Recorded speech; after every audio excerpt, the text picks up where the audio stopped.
Siapa orang yang bisa mereda hujan waktu itu? Orang Jawa, Pak. Orang Jawa toh? Iya. Nah orang-orang yang bisa sibuk mengajarkan amalan-amalan dikiran itu lo kemana adonan? Kok gak memberanikan diri? Sudah serahkan saya. Setelah itu berhasil apa katanya? Musyrik, Musyrik, sirik, sirik, dan lain sebagainya.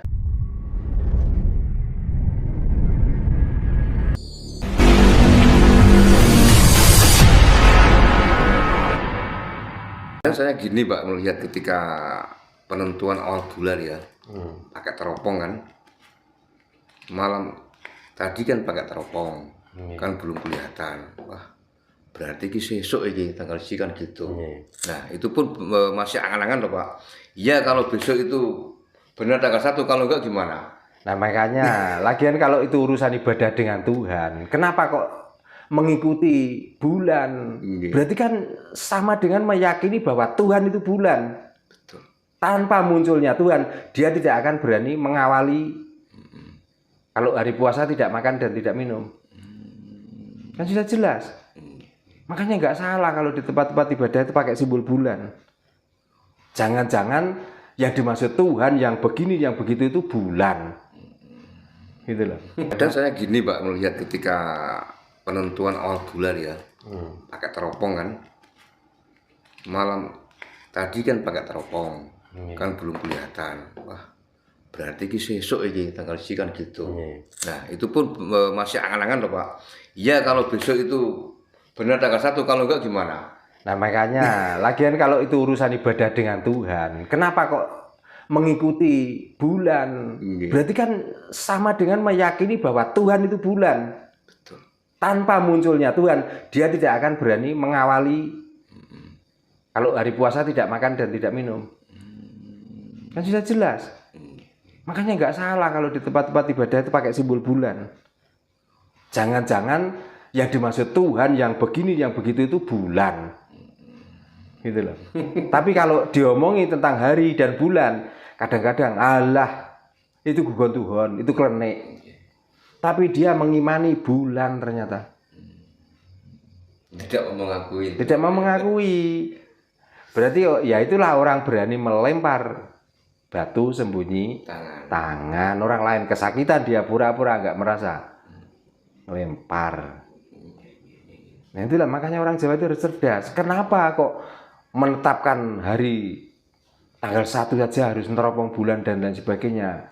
Kalau nggak bulan itu kelihatan, kok nggak berani mengakhiri orang berpuasa? Jangan-jangan Tuhannya nanti bulan yang diagung-agungkan, yang dikatakan di atas, yang maha tinggi. Memang nggak ada bulan itu di tanah, nggak ada kok, memang adanya di langit kok. Nah, berarti kan sudah kelihatan bahwa sebenarnya Tuhan yang diagung-agungkan itu berarti bulan. Gila, berarti orang Jawa itu jus Pak ya. Saya ingat dulu Mbah juga gitu Pak. Ya diakui nggak diakui. Misalkan mau musim tanam, musim hujan itu kan tahu sebenarnya kalau mesti tanggal itu terus mulai hujan kan seperti itu Pak. Mungkin dia pakai hitungan gitu Pak ya, mungkin Pak ya. Ya pakai hitungan itu. Dan itu pun pasti Pak maksudnya. Selisih pada satu hari 2 hari. Sekarang gini saja.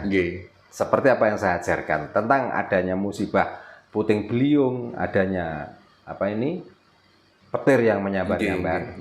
Coba pakai amalan apa kira-kira yang untuk mereda itu semua. Tapi dengan adanya Hono Coroko saya putus menjadi Hojo Kolomo. Hojo Kolomo Pak. Ya nyatanya kok banyak yang mengatakan berhasil.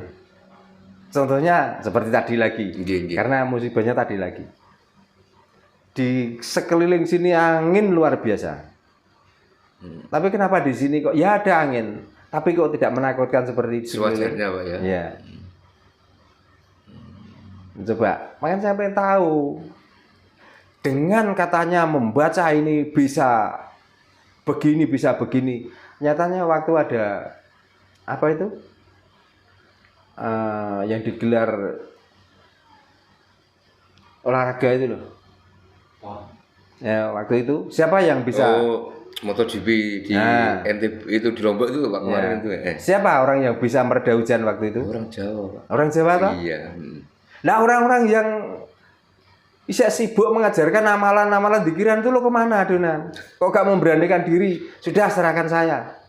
Setelah itu berhasil apa katanya? musyrik, sirik, sirik, dan lain sebagainya. Bikin fitnah. Padahal tanpa orang Jawa, Pak, kemarin itu waktu di Surabaya itu batal loh, Pak.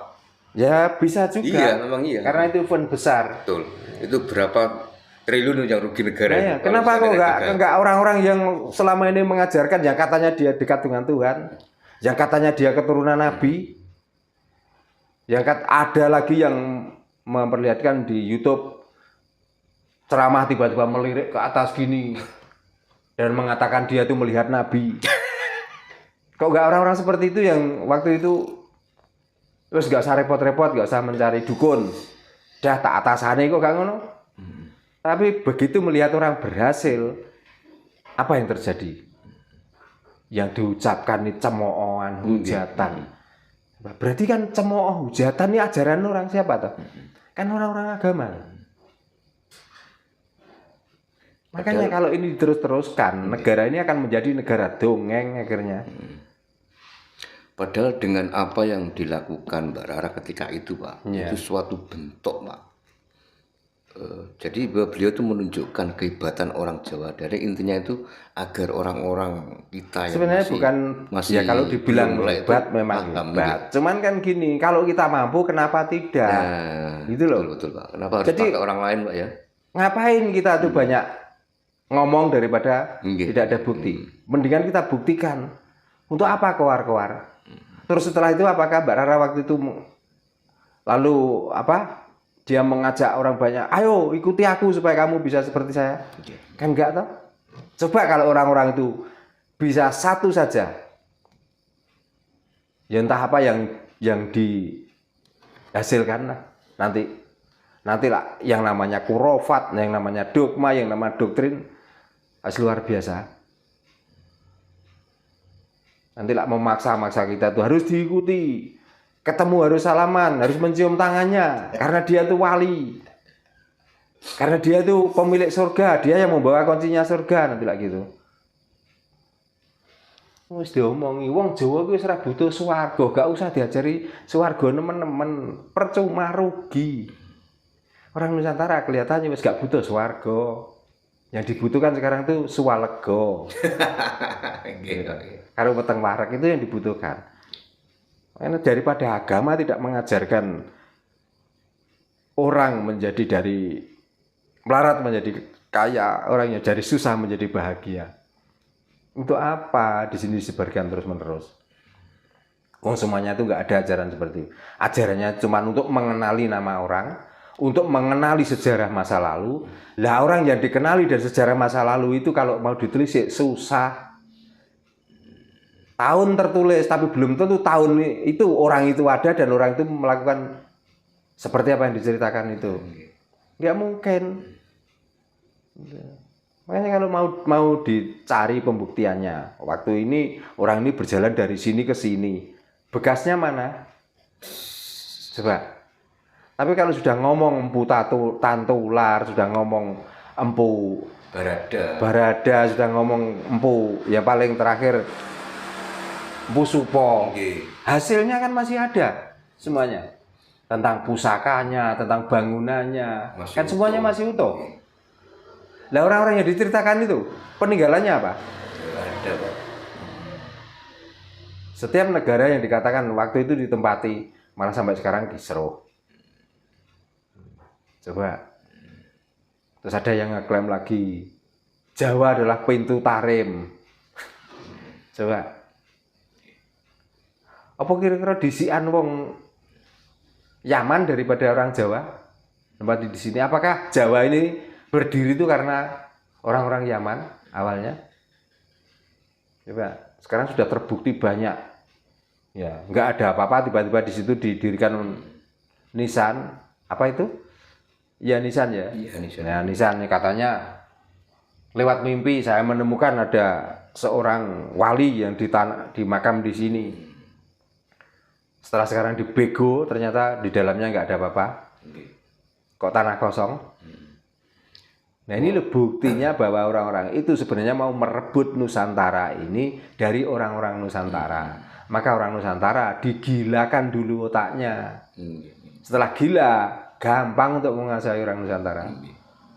ngomongnya ada pasukan gajah, tapi buktinya sampai sekarang kok nggak pernah ada yang menemukan taring gajah di sana, Pak ya. Nah makanya paling enggak kan waktu itu gajah itu matinya kan kena kerikil-kerikil dari neraka toh.